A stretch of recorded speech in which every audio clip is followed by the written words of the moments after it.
Zebra 3, Zebra 3. Alerte Action Joe. Alerte Action Joe.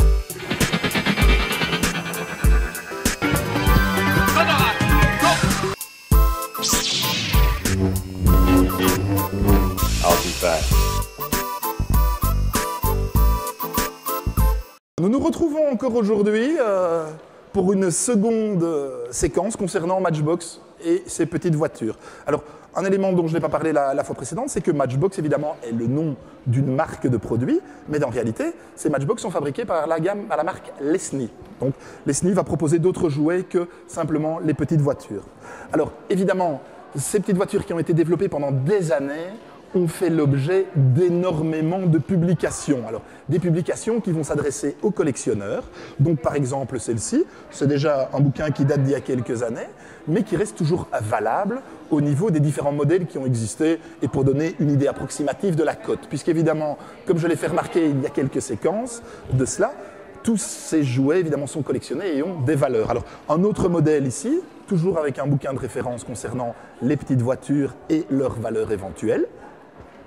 Donc, tous ces livres vont permettre aux collectionneurs de retrouver ce qui existe, de voir les différentes variétés, de voir les éléments auxquels il faut faire attention. Pourquoi ? Parce que certaines de ces petites voitures ont été produites dans différentes couleurs, avec différents types de roues, et bien entendu, soit commercialisées dans certains pays, soit dans d'autres, et on va retrouver des choses qui sont beaucoup plus difficiles à trouver, ou bien tout à fait courantes et sans aucune valeur.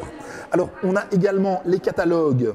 Voilà, ici nous avons un catalogue Matchbox officiel. À l'époque, ces catalogues étaient vendus 2 pence. Donc effectivement, celui-ci date de 1963 si je ne m'abuse, et reprenait l'ensemble de la gamme Matchbox.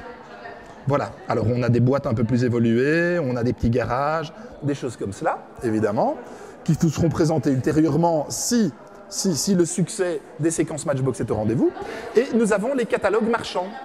Alors ces catalogues marchands, pour une année précise, reprennent l'ensemble de la gamme proposée par Matchbox. Alors le tout bien entendu avec des photos en couleur, très attractives, et d'autres jouets. Donc voilà, à côté des voitures, nous avons effectivement des circuits, des possibilités de fabriquer des villes, ce genre de choses, voilà, des circuits. De nouveau, les Speed Kings, nous avons des gammes militaires, des gammes de bateaux qui ne sont pas à l'échelle 1 sur 1 bien entendu, mais alors les bateaux font 5 à 6 cm, donc ça veut dire qu'on peut les stocker dans une maison. Matchbox a également fait des maquettes militaires comme Airfix, que j'ai déjà présenté dans d'autres séquences. Et donc voilà. Et donc ces catalogues, systématiquement, reprennent l'ensemble de la gamme Matchbox, tous jouets confondus. Matchbox et Lesney bien entendu. Voilà, alors on a un 78, on a 83, 84, et chaque fois les gammes vont devenir soit plus élaborées, certains modèles vont être supprimés, d'autres vont venir remplacer des modèles supprimés, et on va pouvoir effectivement partir pratiquement à l'infini au niveau de la collection. Puisque les collectionneurs sont bien entendu des grands malades, mais ça j'ai déjà répété à plus d'une occasion. Alors encore une petite chose très, très amusante au niveau du détail de la collection, nous avons des voitures avec des roues relativement importantes, va-t-on dire, au niveau des dimensions. Et il faut savoir que les premières générations Matchbox avaient des toutes petites roues, comme vous pouvez le voir. Alors, il y a une grande différence au niveau des voitures de cette gamme-là et de cette gamme-là. Il y a vraiment 2 grandes familles par rapport aux collections, les petites roues et les grandes roues. Donc, si vous faites l'acquisition d'un catalogue ou ce genre de choses, vous allez voir qu'effectivement, ces différences existent et sont très importantes. Alors, de nouveau, les jouets, c'est comme tout au niveau de la collection. Plus c'est neuf, plus c'est intéressant au niveau de la valeur. Moins c'est neuf, plus c'est abîmé, on arrive à une cote plancher qui tourne aux environs de 0.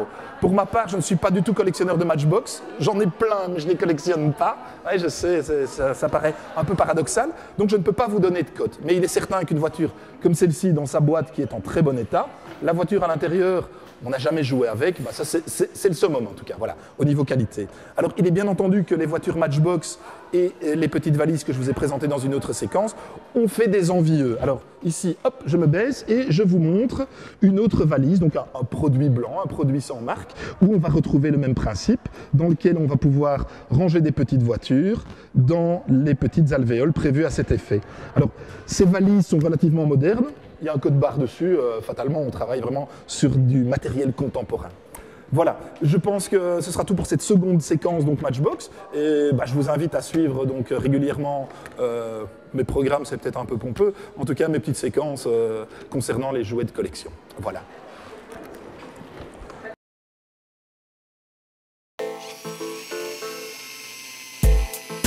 Zebra 3, Zebra 3. Alerte Action 2. Alerte Action 2.